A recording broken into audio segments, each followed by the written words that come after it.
Kitab Keluaran pasal 15.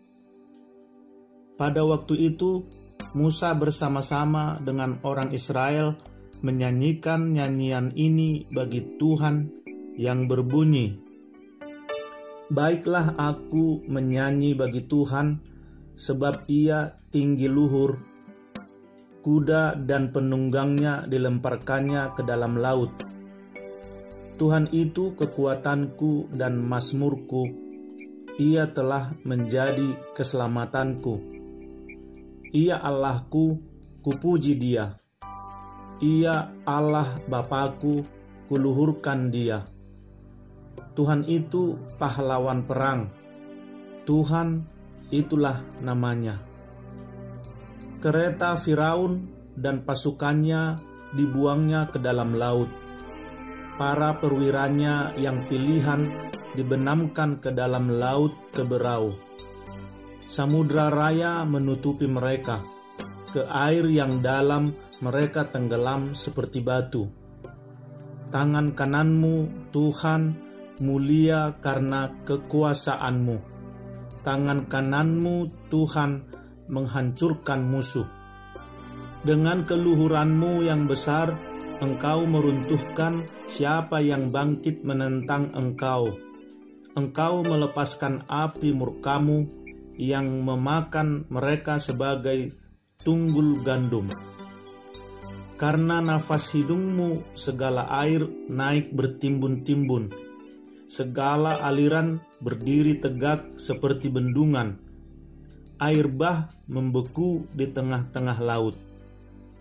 Kata musuh, "Aku akan mengejar, akan mencapai mereka, akan membagi-bagi jarahan. Nafsuku akan kulampiaskan kepada mereka, akan kuhunus pedangku, tanganku akan melenyapkan mereka. Engkau meniup dengan taufanmu, laut pun menutupi mereka. Sebagai timah, mereka tenggelam dalam air yang hebat. Siapakah yang seperti Engkau di antara para Allah, ya Tuhan? Siapakah seperti Engkau, mulia karena kekudusan-Mu, menakutkan karena perbuatan-Mu yang masyhur? Engkau pembuat keajaiban. Engkau mengulurkan tangan kanan-Mu, bumi pun menelan mereka. Dengan kasih setia-Mu, Engkau menuntun umat yang telah Kau tebus. Dengan kekuatan-Mu, Engkau membimbingnya ke tempat kediaman-Mu yang kudus. Bangsa-bangsa mendengarnya, mereka pun menggigil. Kegentaran menghinggapi penduduk tanah Filistin. Pada waktu itu, gemparlah para kepala kaum di Edom. Kedahsyatan menghinggapi orang-orang berkuasa di Moab. Semua penduduk tanah Kanaan gemetar. Ngeri dan takut menimpa mereka.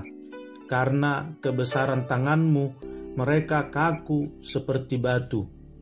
Sampai umat-Mu menyeberang, ya Tuhan.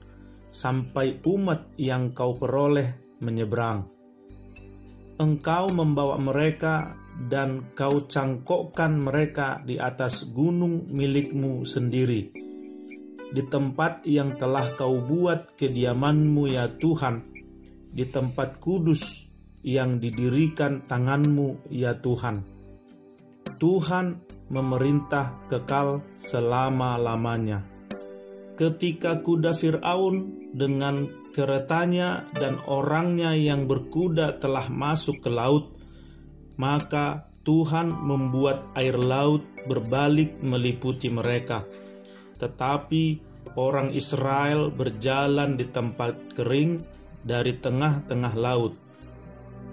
Lalu Miriam, nabiah itu, saudara perempuan Harun, mengambil rebana di tangannya, dan tampillah semua perempuan mengikutinya memukul rebana serta menari-nari.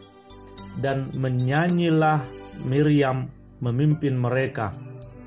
Menyanyilah bagi Tuhan, sebab Ia tinggi luhur.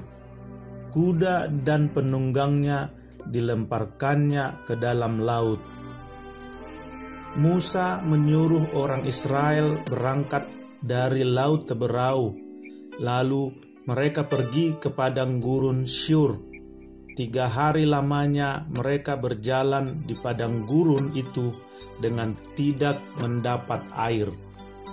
Sampailah mereka ke Mara, tetapi mereka tidak dapat meminum air yang di Mara itu karena pahit rasanya.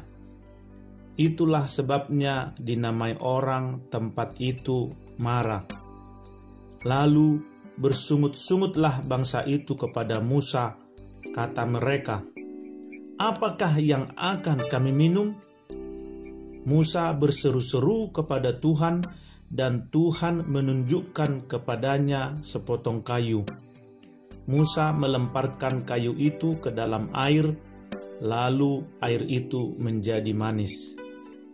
Di sanalah diberikan Tuhan ketetapan-ketetapan dan peraturan-peraturan kepada mereka, dan di sanalah Tuhan mencoba mereka.